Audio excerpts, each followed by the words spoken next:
Good evening दोस्तों। आज हम आए हैं एक अपने भूतपूर्व प्रधान हैं कमलेश कुमार उपाध्याय जी। ये आपको ब्रह्म विद्या के बारे में कुछ चीज़ें बताएंगे जो कि आप इस पे गौर करिएगा और जो देखें दोस्तों उस पर जो गौर करें और समझें कि किस विषय में और किस संसार से जुड़ी हुई बातों को बता रहे हैं। उसके बाद इस पर अगर समझ में आए तो आप सब्सक्राइब करिएगा और वो करिएगा लाल हो ही लगा बोले। ब्रह्म विद्या तर कर्मजन्य बंधाय सा विद्या या विमुक्तये।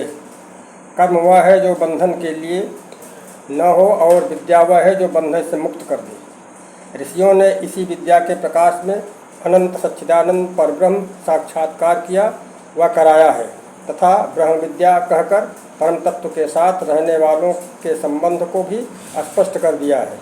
प्रतिपादन पद्धति विशेष ज्ञात परंपरा के भेद से अनेक रूप स्वाभाविक थे जो उपनिषदों के विभिन्न भागों में परिगृहीत होकर साधकों के लिए प्रत्यक्ष भी हुए। फिर भी ब्रह्म विद्या के इन विविध रूपों के स्वरूपगत एकता नहीं मिट पाई।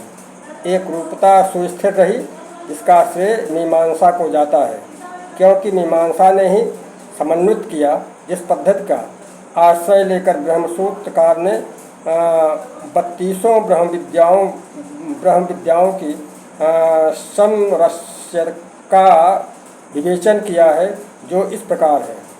सद्विद्या अर्थात परब्रह्म अपने संकल्पानुसार सबके कारण है। दूसरा ब्रह्म विद्या अर्थात वे कल्याणकारक गुणाकर वैभव संपन्न आनंदमय है। तीसरा अंतरादित्य विद्या इनका दिव्य रूप है। आकाश विद्या उपाधि रहित सबके प्रकाशक हैं। पांचवा प्राण विद्या चराचर को प्राण देते हैं। गायत्री ज्योतिर्विद्या प्रकाशमान है। इंद्र प्राण विद्या आदि चेतनों की आत्मा। सांडिल्य विद्या प्रत्येक पदार्थ की सत्ता स्थित यत्न इनके अधीन है। नचिकेतस विद्या समस्त संसार को लीन कर लेने की सामर्थ्य जिसमें है। उप कौशल विद्या उनकी नित्य स्थित मंत्र में है। अंतर्यामी विद्या जगत उनका शरीर है। अक्षर विद्या विराट रूप में अग्नि आदियंग बनकर रहते हैं। 13वां वैश्वानर विद्या स्वरलोक आदित्यादि के अंगी बने वैश्वानर हैं। भूम विद्या ऐश्वर्य संपन्न सभी ऐश्वर्यों के अधिष्ठान है। गार्ग्यक्षर विद्या नियंता है। प्रणवोपास्य परम पुरुष विद्या मुक्त पुरुषों के भोग्य है। धर विद्या सबके आधार है। अंगुष्ठ प्रमित विद्या अंतर्यामी रूप से सबके हृदय में विराजमान है। देवोपास्य ज्योतिर्विद्या सभी देवताओं के उपास्य है। मधु विद्या वे बस रुद्र आदित्य मरुत साध्यों के आत्मा के रूप में उपास्य है। संवर्ग विद्या अधिकारानुसार वे सभी के उपासनीय है, सभी के उपासनीय है। अजा शारीरिक विद्या प्रकृति तत्व के नियंता है। बालक विद्या समस्त जगत उनका कार्य है।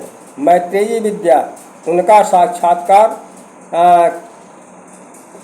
करा लेना मोक्ष का साधन है। द्रुहीण रुद्रादि शरीर विद्या ब्रह्म रुद्र आदि देवताओं के अंतर्यामी होने के कारण उन पर देवताओं की उपासना के द्वारा प्राप्त किए उनको देवताओं के द्वारा उपासना प्राप्त की जा सकती है। पंचाग्नि विद्या संसार के बंधन से मुक्ति उनके अधीन है। आदित्यस्था ध्यानात्मक विद्या वे आदित्य मंडलस्थ हैं। अक्षरस्थानानक विद्या पुंडरीकाक्ष हैं। पुरुष विद्या वे परम पुरुष पुरुषोत्तम हैं। ईशा वासान्य विद्या वे कर्म सहित उपासनात्मक ज्ञान के द्वारा प्राप्त होने वाले हैं। उपस्थित कहोल विद्या उनके प्राप्त करने में अनिवार्य होते हैं, जो है अन्य योजनादि विषयक नियम भी। और 32वां व्याहृत शारीरिक विद्या ब्राह्मतियों की आत्मा बनने का मंत्रमय है। इन सब में भक्ति की झांकी है तथा न्यास विद्या के रूप में स्वतंत्र स्थान भी मिला, जो 32 में समानता ही नहीं बल्कि विशेषता भी ग्रहण करता है, जिसे न्यास विद्या कहते हैं। ये 32 विद्याएं हैं प्रभु को जानने की, प्रभु को समझने की, प्रभु में लीन होने की, प्रभु की भक्ति करने की, प्रभु की उपासना करती। इन विद्याओं के माध्यम से आप ईश्वर की उपासना करें, आप प्रभु को प्राप्त कर सकते हैं। जैसा कि आपने देखा कि ब्रह्म विद्या कितने उसमें विलीन हैं, 32 उसमें।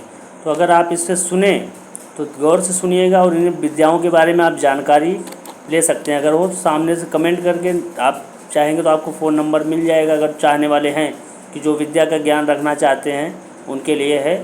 सब्सक्राइब और बेल आइकन दबाना ना भूलिएगा। धन्यवाद एंड शुभ रात्रि।